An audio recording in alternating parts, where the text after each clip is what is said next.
Here we go for caramels. I melted the butter first, and then you add 2.5 cups of brown sugar. And then I'm going to add the salt and keep stirring. Once you stir in the sugar and the salt, then you can add the sweetened condensed milk. You just have to make sure you stir it a lot, especially when it gets really hot really quickly.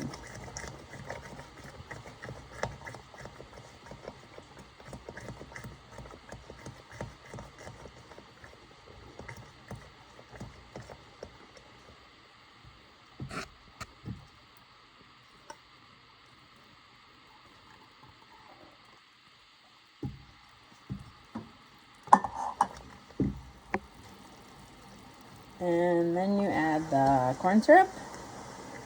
We should have added this before the sweetened condensed milk, but either way, it all needs to be in there together.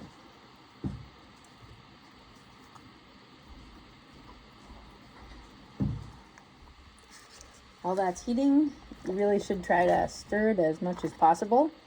But if you can sneak in or do this prior, I butter the pan.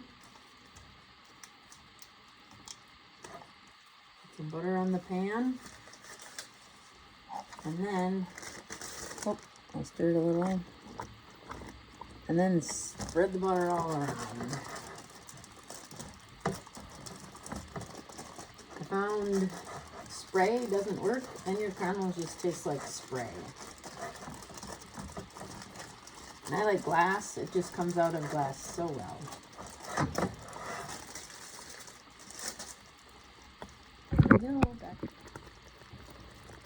Now we're keep stirring, it'll bubble up.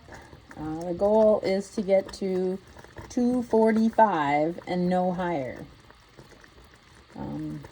It doesn't matter, in the recipe says about 12 to 15 minutes, but I found that doesn't matter.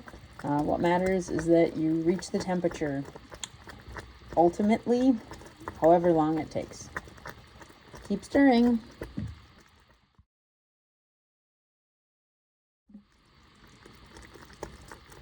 We're at 245, so you take it off. Try to take it off as soon as possible so it doesn't get too hot. And then we're going to stir in our vanilla. There's 1 teaspoon of vanilla.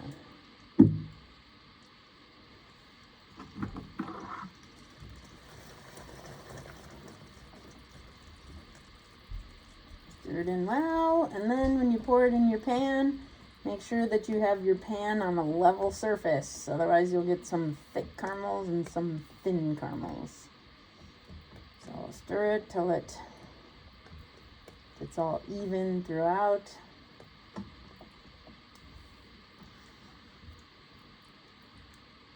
Right, when it is thoroughly mixed, then you can pour it in the pan, the buttered pan. We're buttered, and then let it sit, ideally for 24 hours before you cut it. When I cut it, I prefer to wrap it into wax paper sections. You can decide how big to make your wax paper sections. I do mine about 6 inches wide, and then I cut them into thirds. But depending on the size of your caramels, what shape you want to cut them in, depends what size your papers will be. Enjoy!